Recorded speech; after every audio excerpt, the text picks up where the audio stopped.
Hi everyone, in this video we will be seeing DNS. DNS is one of the protocol that we use at the application layer. So we will be seeing DNS in detail in this video. DNS stands for Domain Name System. So generally as a human we have many identifiers. Maybe our name, maybe our pet name, maybe our roll number and passport number and driving license number and so on. Similarly, over the internet, there are many hosts, and each host has two identifiers. One is the host name, another one is IP address. Okay. Why there are two names? Because as a human, we prefer host names, and as a router, they prefer IP address for the routing, as we have seen. So we need some kind of mapping that can map from host name to IP address, and the solution is DNS. So I hope you got the problem. Problem is that we have the host name. Let's suppose www.google.com. We type that in our browser, and out of this we want something as an IP address. Why? Because this is what the router will understand, and this is what we as a human are understanding. So this conversion is done by DNS, domain name system. This is the overall idea of the DNS, but this is not only one service that DNS provides. DNS also provides some similar kind of services that we will see. So these are the services that DNS provides. First is that host name to IP address translation, which is what we like DNS is basically popularly known for, which means that you have some host name, suppose google.com, and there is some IP address corresponding to this host name. This name resolution, this is called name resolution, and this name resolution is provided by DNS. This is one of the tasks that DNS does. Second service that DNS provide is host aliasing, which is what, suppose there is some company, like for example let me take an example of Facebook. So suppose Facebook is having different hosts, which means if you type fakebook.com in your browser, then also you will be redirected to facebook.com. I mean, these are the big companies, so these has like different aliases, which means like you can try it. If you even type facebook.com, then also you will be redirected to facebook.com. Or I think if you even type facebook.com instead of double o, you just try with the single o, then also you will be redirected to facebook.com, right? Similarly, like there are almost every company has this as an alias. Like if I take an example of go classes, then even if you type go classes dot in instead of typing www.goclasses.in, you will be automatically redirected to www.goclasses.in, right? So when I purchased like when we purchased this domain, initially this redirection was not happening. Then I asked the administrator to provide me this kind of service also, so he just enabled the host aliasing. So which means even if you now type goclasses.in, it will be automatically redirected to www.goclasses.in. So there could be different hosts for which you want to have the same website. So this is what host aliasing is, and this service is provided by DNS.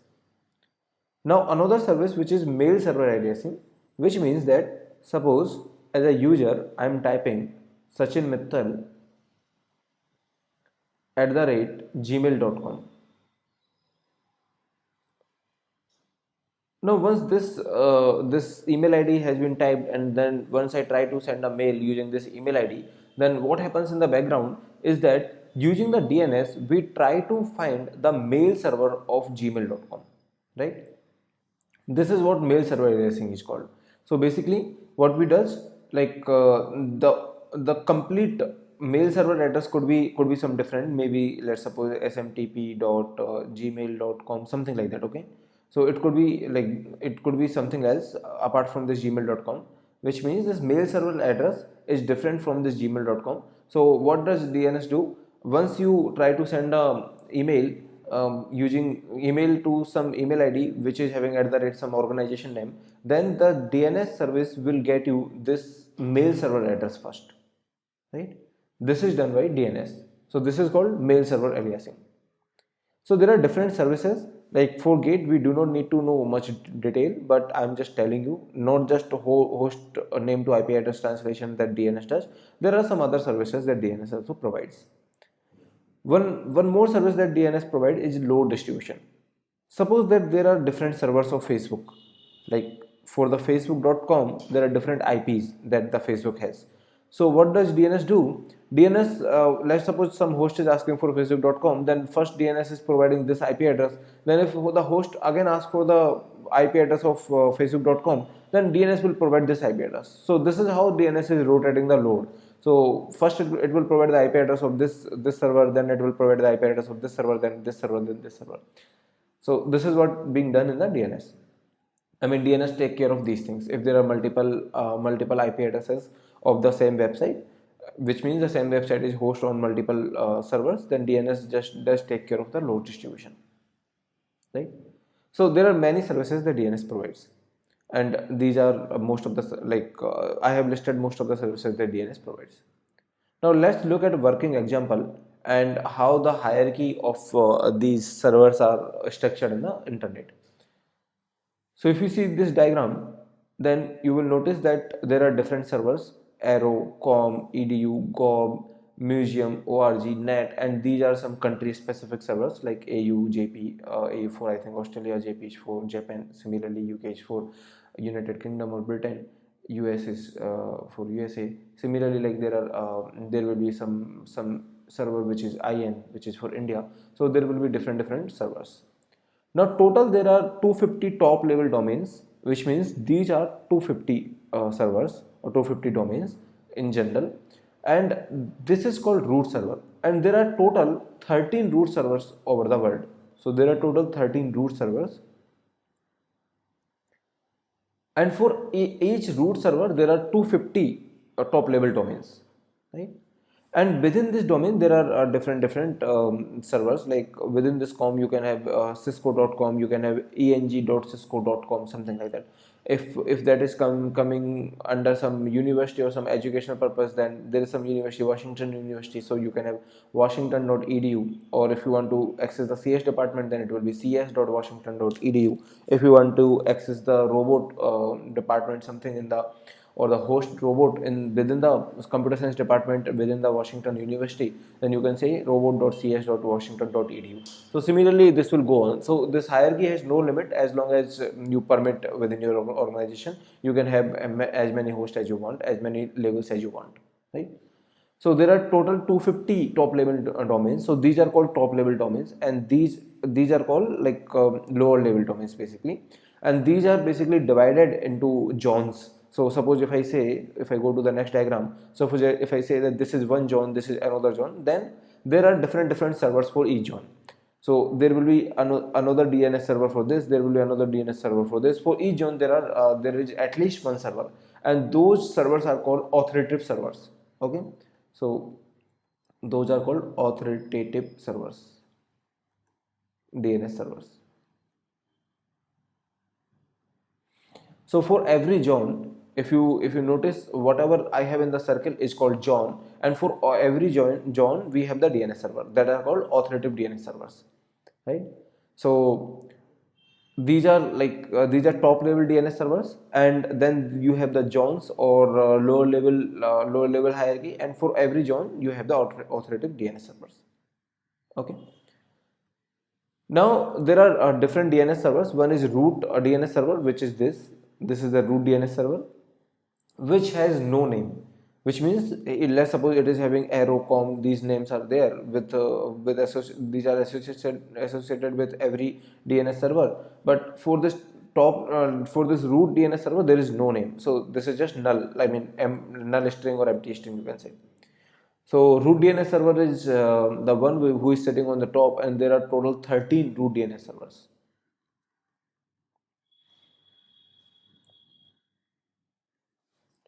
And top level domain servers are just below the root DNS server, which are in total 250. Now we have the authoritative DNS servers. Authoritative DNS servers are one who are associated for every zone. So if this is a zone, then we have the authoritative DNS server, and these are configured for to serve the queries within the zone. I mean, these are supposed to have the IP address of every host within this zone. That's why we call it authoritative DNS server. So these DNS server may have the IP address of other zones, but suppose I have the DNS server for this zone, then this is supposed to have the IP address of every host in this zone. Okay, and there is something called local DNS server, which is strictly not within the hierarchy, which means I won't say that this is a local DNS server or something is a local DNS server. So this is strictly not within the hierarchy. This is some DNS server that we get at a boot time. So we get at boot time,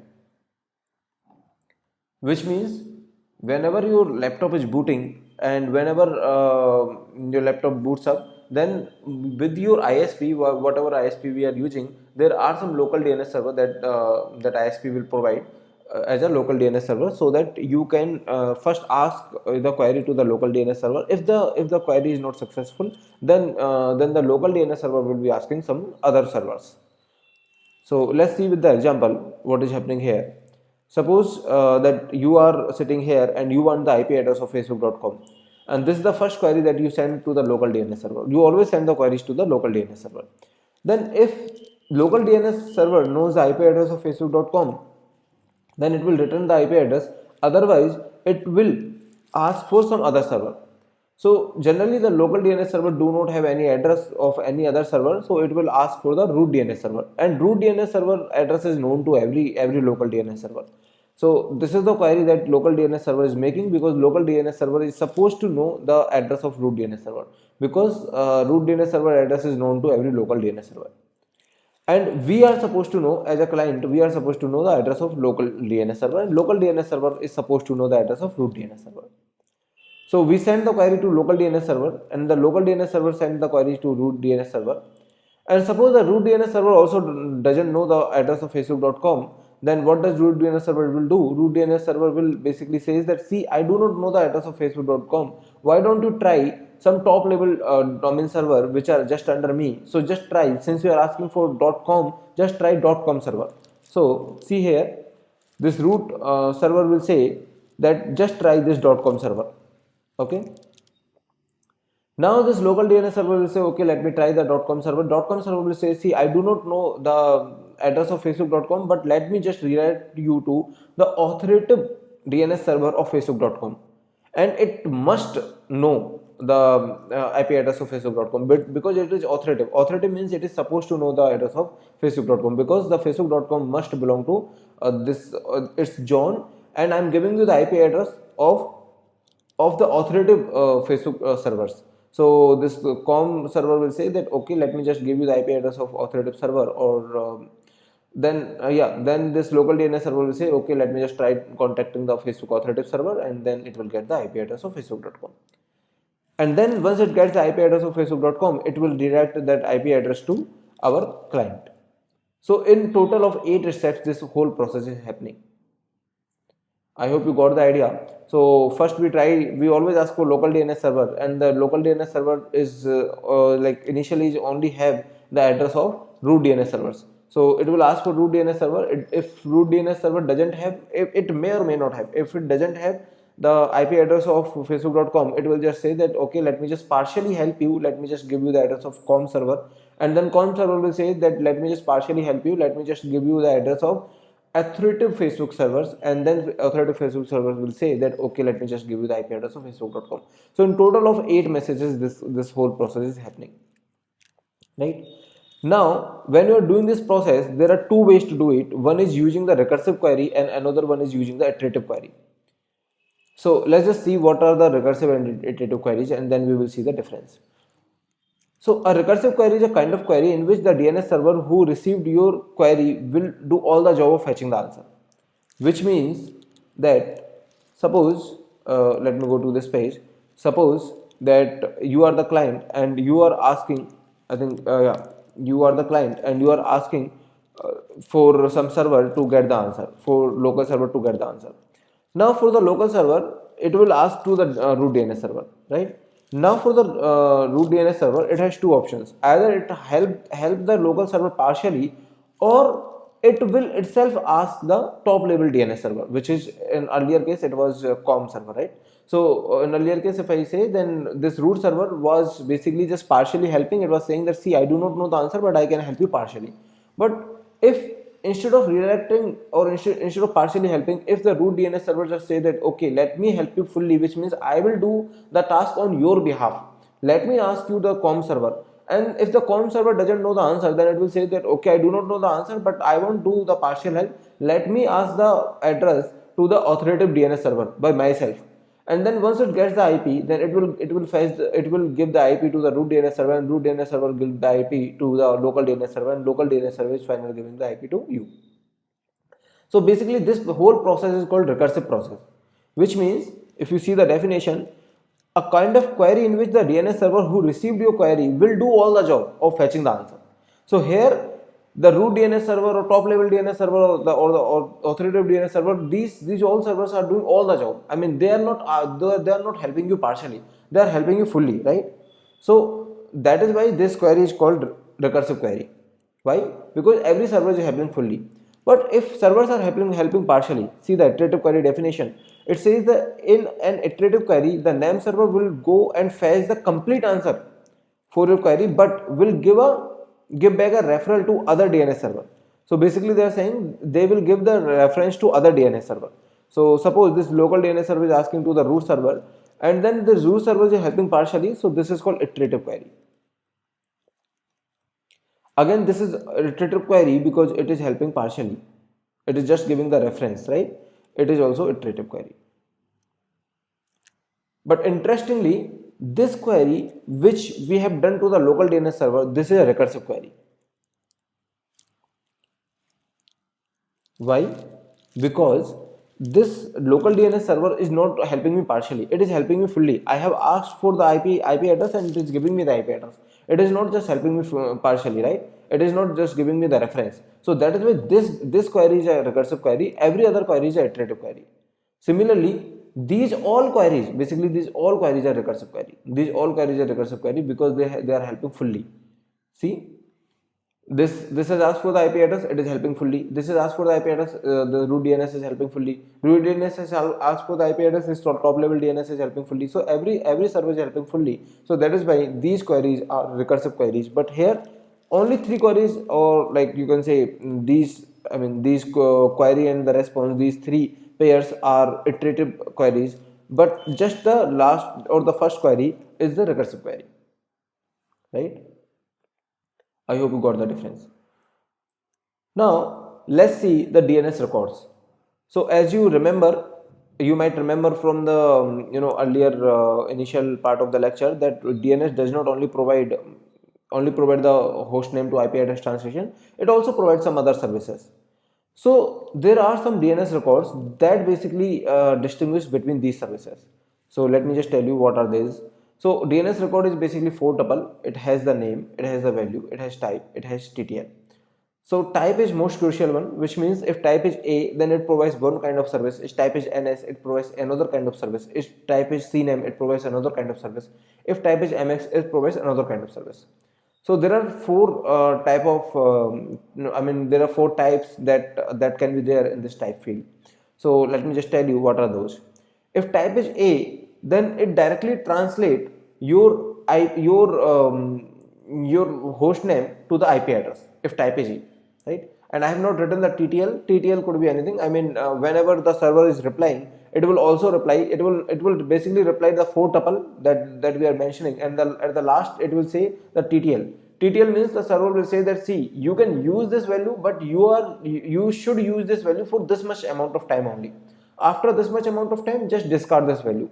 Okay. So whenever server is replying, it will reply with the 4 tuple, and the fourth value will be the TTL value, which says that you can use this value for this much time only. So anyways, type is A, then it is just a host to IP translation, which means you have the host name and then this is IP. So it will just say that, okay, if the type is A, it means that I have the direct translation. But if type is NS, then it will say that, see, I do not have the direct translation. You have asked for foo.com, but I do not know the foo.com. I mean IP address of foo.com. So let me just give you the IP address of maybe the authoritative DNS server. So NS means the authoritative DNS server.